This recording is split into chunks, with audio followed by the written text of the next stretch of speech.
My name is Scott Yoak, and I'm the pilot of Quicksilver, the North American P-51 Mustang. Ladies and gentlemen, in the first of two photo passes, here is Quicksilver and Scooter Yoak.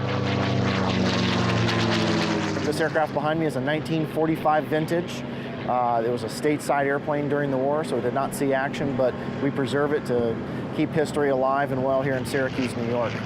They call that the Cadillac of the skies, and I know why. Man, she sure is pretty. One of the distinctions that the P-51 has is it was the first fighter that was able to actually accompany our bombers in the European theater all the way to Germany and still have time to fight when it got there. Prior to that, none of our fighters could actually make it all the way with them. And it's said that when Hermann Goering, the head of the Luftwaffe, saw the P-51 Mustang over Berlin, he said, "We're done. The war is lost." It can do everything well. It can handle. It can outrun everything in the sky that has a propeller-driven engine. It's just a hoot. You roll your eyes to the left and you're in a left-hand turn. I mean, you feel as one with the aircraft. You don't strap into this aircraft. You actually put it on like a shirt. You actually put it on and you wear it. It becomes a part of you. The wing on this airplane is a laminar flow wing, which means that there's very little turbulence. The wing is a high-altitude, high-speed wing, and when you get slow, there are some characteristics of the aircraft that if you don't know it, if you don't know what it can do or where the boundary is, you could get into a lot of trouble.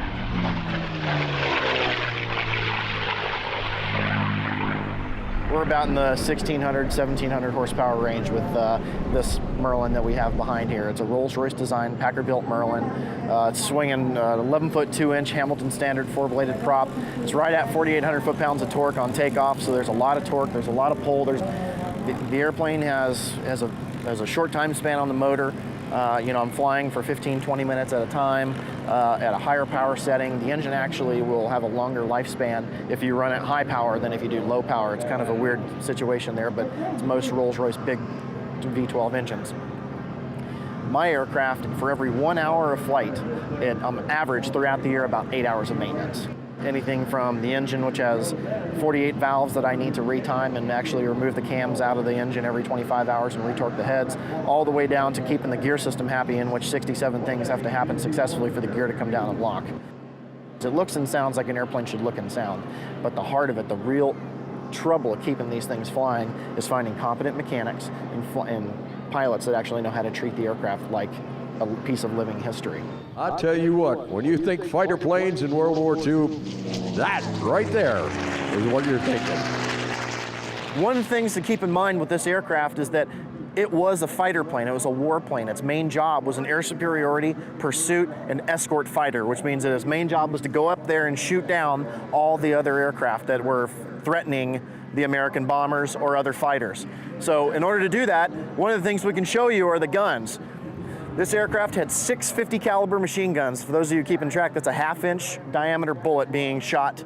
It's got about 12 seconds of continuous fire, but keep in mind that each one of these guns ranged between 450 and 275 rounds, depending upon how you had it arranged. And each burst you would shoot is about a 1/2 second to a second burst, about 100 rounds down range, and pretty much shred everything in the sky.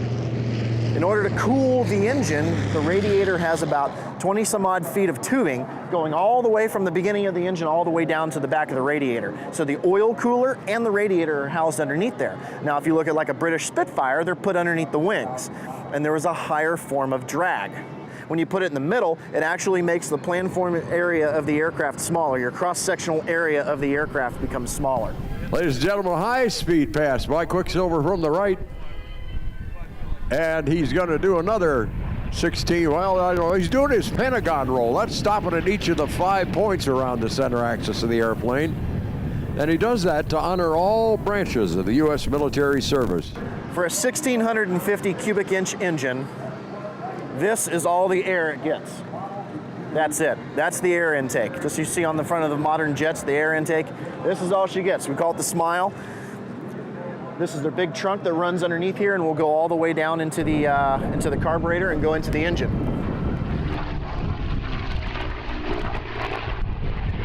While we're sitting there talking about it, I said before it had an 11-foot 2-inch Hamilton standard hydromatic prop, and these are the blades. These This whole propeller setup weighs right at 1,000 pounds, fully dressed with 4 blades, the spider, and full of oil.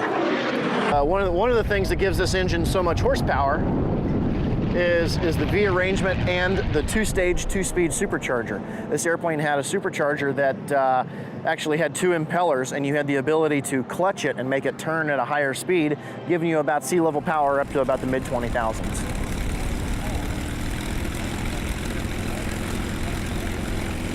And while we're talking about the scoop, this is the air exit. This door that's hanging down in the back actually opens and closes, and I can actually control it from the cockpit. But there is an automatic setting, which makes the engine open and close and give it its desired temperature range. One cool thing about this is once it becomes faired, once it becomes in line with the back of the scoop area back there, we call it the doghouse. When it becomes aligned with that, you almost get about 400 pounds of thrust. When I say that, I mean jet thrust. You're closing the area. It's almost like a rocket nozzle. You're closing it, so as the airflow goes through there, it's sped up and shot out the back, and heated up too, by the way. It's, like I said, it's coming through a radiator. Superheated and then shoved through a convergent nozzle, and it actually gives it thrust. Gives you a little wave of the wings. Saying hi to all the future aviators in the crowd. I'll be flying along with the door in automatic. It's really cool because if there's any major temperature change that it wants either warmer or cooler air, if it closes, my nose goes up, and if it opens, my nose goes down. You're constantly trimming when you're in level flight, and when you get settled, it settles down too. It's kind of cool to watch the airplane demand what it wants. This aircraft was actually, believe it or not, the later D model P-51s, which this is a D model, had what's called a tail warning radar. All it was a magnetic anomaly detector that if it detected an aircraft within 3,000 feet of the tail, you'd get a light in the cockpit saying, hey, there's somebody back there. Okay. Obviously, we're not getting shot down anymore, and we are flying this aircraft in the National Airspace System. So since we already had the mounting holes and there was already a provision for something to go back there, this is my glide slope antenna. So whenever I'm shooting an approach in bad weather, this gives me vertical guidance down to the ground. Bill Yoak, Scott's dad, who passed away in March of 2013, did all the metal work on Quicksilver, creating it from over 200 parts projects. His love and passion for the aircraft is reflected in many handmade parts they had to turn out, all done with the great skill of a master craftsman. And the result's a Mustang that's in better condition than when it came out of the factory back in 1945. When my father and I finished restoration of this aircraft in 2007, one of the big questions was, how are we going to paint it? And we thought maybe an original paint scheme, but my dad really wanted to honor all the veterans. And since it was out of so many different airplanes, we decided, well, then we should probably make it a flying memorial to our veterans. More about the paint job. Tiny sparkling stars in the black paint represent all American veterans who served this great country, the unsung stars in our lives. They're glimmering stars in a mother's eye, a wife or husband's heart, and a son or daughter's hopes for the future. The silver ring behind the prop represents a shining halo of the guardian angel guiding those service personnel who've given the ultimate sacrifice to their final resting place. The black paint was designed by my father after several different tries, and if you look at it, well, we're going to look at it, there's very, very soft, you can't see it right away, but very, very soft blue specks. We say that there's one blue speck. All this black paint, every single bit of it, even underneath the flaps, underneath the aircraft, all the way to the front, every part that's black here has these specks in it, because we say that there's one speck in there for every veteran that has served this great country.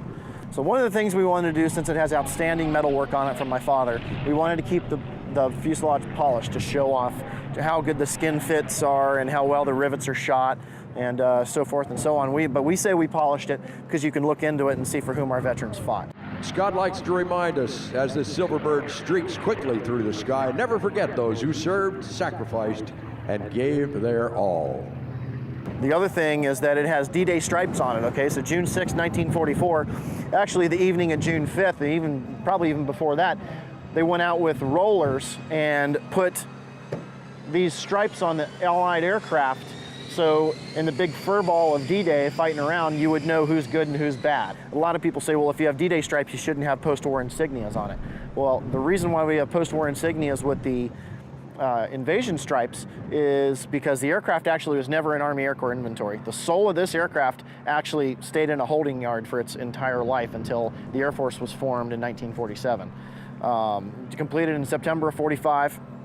Stayed in a holding yard till about late September 47. They used it as like a company demonstrator where they would bring guys out and teach tech reps on it, that they used this aircraft for that.